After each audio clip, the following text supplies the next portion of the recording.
Depuis sa plus petite enfance, Robinson était sujet au vertige. Monter debout sur une chaise suffisait à lui donner un malaise. Un jour, il avait voulu visiter le clocher de la cathédrale de sa ville natale, York. Après une longue escalade dans l'escalier raide et étroit qui tournait en colimaçon, il avait brusquement quitté l'ombre des murs et s'était retrouvé en plein ciel sur une plateforme d'où on voyait toute la ville et ses habitants gros comme des fourmis. Il avait hurlé de peur et il avait fallu le redescendre comme un paquet, la tête enveloppée dans sa cape d'écolier. Ainsi, chaque matin s'efforçait-il de monter dans un arbre pour s'aguerrir. Autrefois, il aurait trouvé cet exercice inutile et ridicule. Depuis qu'il vivait en prenant Vendredi pour modèle, il jugeait important de se débarrasser de son terrible vertige. Il avait choisi ce matin-là un araucaria, un des plus grands arbres de l'île. Il empoigna la branche la plus basse et se hissa sur un genou.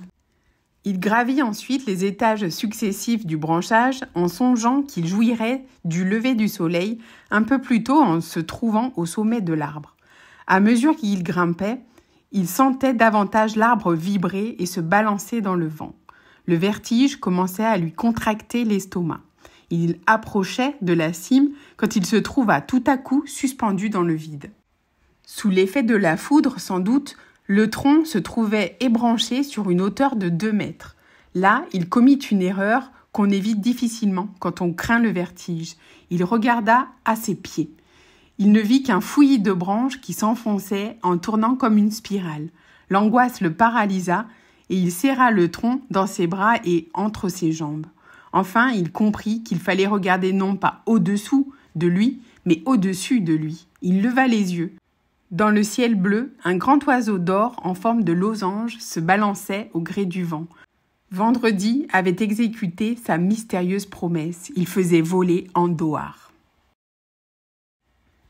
Il avait d'abord ligaturé 3 baguettes de jonc en forme de croix. Puis il avait creusé une gorge dans chacune de leurs sections et il y avait fait passer un boyau. Sur le cadre léger et robuste ainsi obtenu, il avait posé la peau d'Andouar en rabattant et en cousant ses bords sur le boyau. Les 2 extrémités de la baguette la plus longue étaient réunies par une ficelle assez lâche à laquelle était nouée la corde du cerf-volant en un point soigneusement calculé, car de là dépendait son inclinaison dans le vent.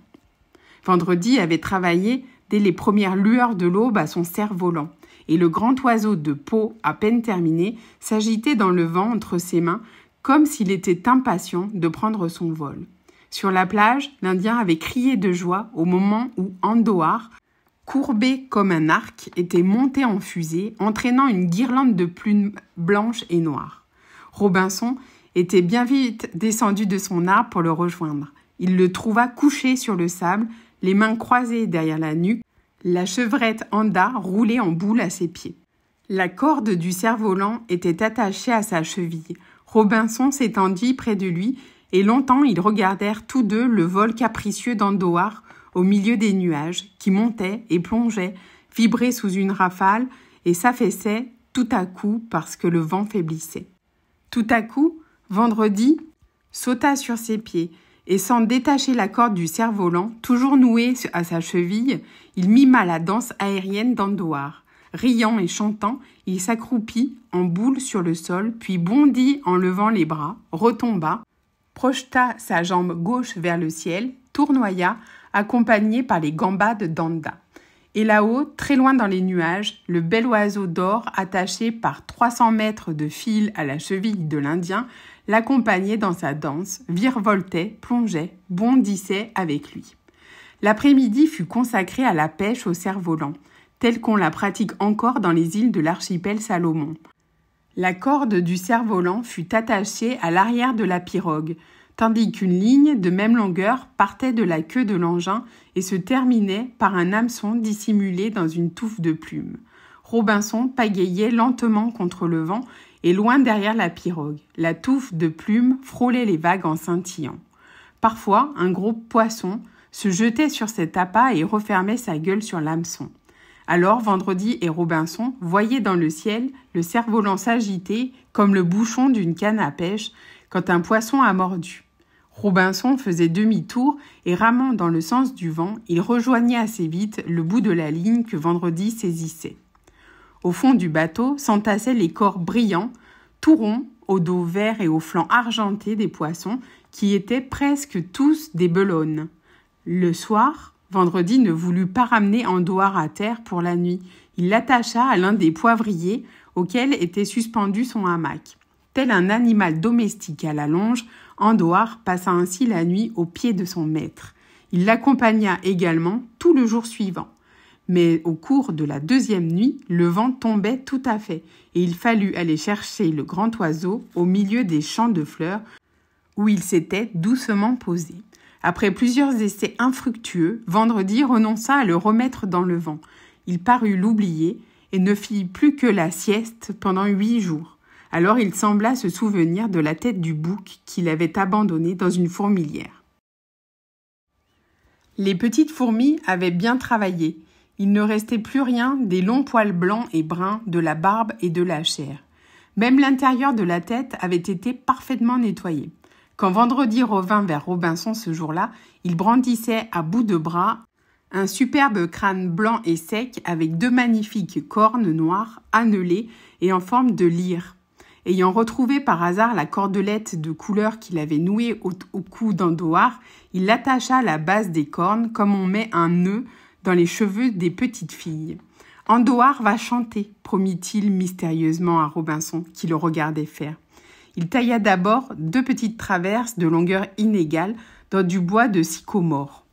Avec la plus longue, grâce à 2 trous percés latéralement à ses extrémités, il réunit les pointes des 2 cornes.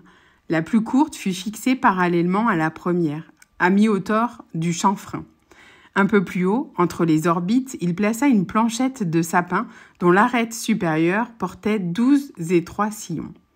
Enfin, il décrocha les boyaux d'Andouard qui se balançaient toujours dans les branches d'un arbre. Mince et sèche lanière tannée par le soleil, il les coupa en morceaux égaux d'1 mètre chacun environ.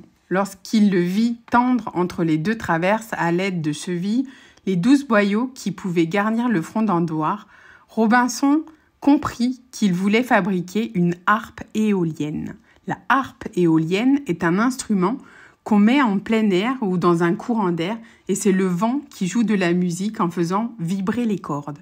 Toutes les cordes doivent donc pouvoir retentir en même temps, sans discordance, et il faut qu'elles soient accordées à l'unisson ou à l'octave. Vendredi fixa de chaque côté du crâne une aile de vautour pour abattre sur les cordes le plus faible souffle de vent. Puis la harpe éolienne trouva place dans les branches d'un cyprès mort qui dressait sa maigre silhouette au milieu des rochers, en un endroit exposé à toute la rose des vents. À peine installée d'ailleurs, elle émit déjà un son flûte, grêle et plaintif, bien que le temps fût tout à fait calme. Vendredi écouta longtemps cette musique si triste et si douce qu'elle donnait envie de pleurer. Enfin, il fit une grimace de mépris et leva 2 doigts en direction de Robinson. Il voulait dire par là que le vent, trop faible, ne faisait vibrer que 2 cordes sur 12. Il fallut attendre la prochaine tempête qui ne se produisit qu'1 mois plus tard pour qu'Andouard consente à chanter à pleine voix. Robinson avait finalement élu domicile dans les branches de l'araucaria, où il s'était fait un abri avec des plaques d'écorce. Une nuit, Vendredi vint le tirer par les pieds. Une tourmente s'était levée et on voyait dans le ciel livide la lune glisser rapidement comme un disque entre les nuages déchirés. Vendredi entraîna Robinson vers le cyprès. Bien avant d'arriver en vue de l'arbre, Robinson crut entendre un concert céleste où se mêlaient des flûtes et des violons.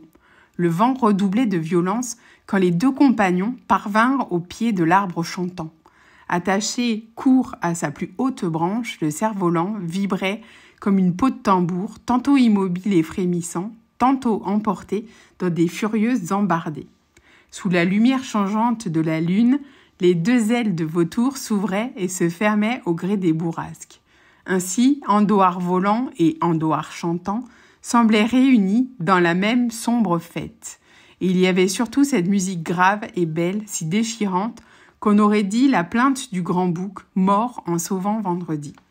Serrés tous 3 sous un rocher, Robinson Vendredi et la chevrette Anda regardaient de tous leurs yeux ce spectacle terrible, et ils écoutaient de toutes leurs oreilles ce chant qui semblait à la fois tomber des étoiles et monter des profondeurs de la terre.